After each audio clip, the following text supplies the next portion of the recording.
YCP హయాంలో సమస్యలకు నిలయాలుగా ఉన్న ప్రభుత్వ హాస్టల్స్, గురుకులాలలో కూటమి ప్రభుత్వం సమూల మార్పులు తెచ్చిందని టీడీపీ నెల్లూరు పార్లమెంటు ప్రధాన కార్యదర్శి చేజర్ల వెంకటేశ్వరరెడ్డి అన్నారు.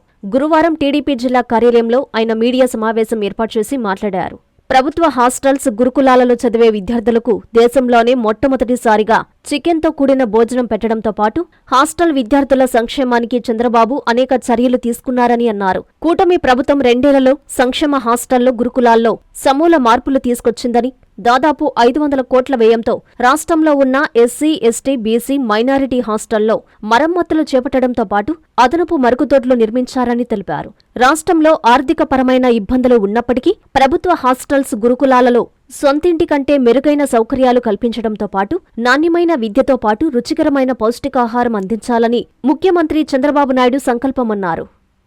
ఆంధ్రప్రదేశ్ రాష్ట్ర విభజన జరిగిన తర్వాత 2014 నుంచి 19 వరకు ఈ రాష్ట్రంలో అధికారంలో ఉన్నటువంటి తెలుగుదేశం ప్రభుత్వం, ముఖ్యమంత్రి చంద్రబాబు నాయుడు గారు హాస్టల్లో చదువుతున్న విద్యార్థులపైన ప్రత్యేక శ్రద్ధ కనపరిచారు.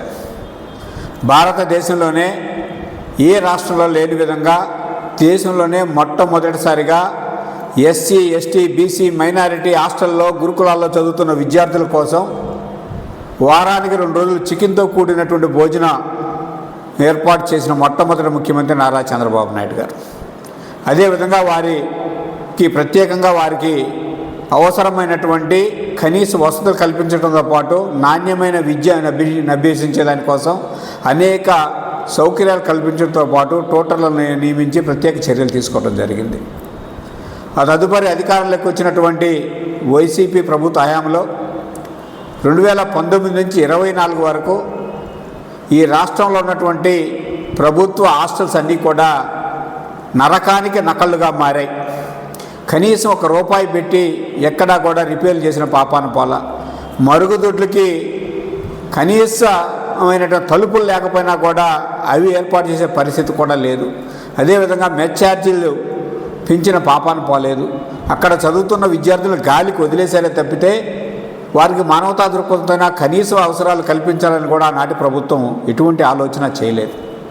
అయితే 2024లో చంద్రబాబు నాయుడు గారి నాయకత్వంలో మళ్ళా కూటమి ప్రభుత్వం ఏర్పడిన తర్వాత ప్రభుత్వ హాస్టల్లో ఉంటున్నటువంటి విద్యార్థులు పడుతున్న అవస్థలు చూసిన తర్వాత ముఖ్యమంత్రి గారు హాస్టల్స్ పైన ప్రత్యేకమైన శ్రద్ధను కనపరిచి ప్రభుత్వ రంగంలో ఉన్నటువంటి అన్ని హాస్టల్స్, గురుకులాల్లో కూడా ఉన్నటువంటి భవనాలన్నిటికీ మరమ్మతులు చేయడం కోసం, అదేవిధంగా మరుగుదొడ్లు రిపేర్ కోసం, అదనపు మరుగుదొడ్లు నిర్మించేదానికోసం, వంటశాల నిర్మించేదానికోసం దాదాపుగా 500 కోట్ల రూపాయలు ఖర్చు పెట్టారు. అంతేకాకుండా హాస్టల్లో చదువుతున్నటువంటి విద్యార్థులకి కార్పొరేటు పాఠశాలలో చదివే విద్యార్థులకు దీటుగా నాణ్యమైన విద్యను అందించేదానికోసం కూడా అనేక చర్యలు తీసుకోవడం జరిగింది. అంతేకాకుండా విద్యార్థులందరూ కూడా మేము హాస్టల్లో ఉన్నామనే భావన లేకుండా సొంతింట్లోనే ఉండి చదువుకుంటున్నామనే భావన కలిగే విధంగా అవసరమైన అన్ని ఏర్పాట్లను కూడా ప్రభుత్వం చేయడం జరిగింది.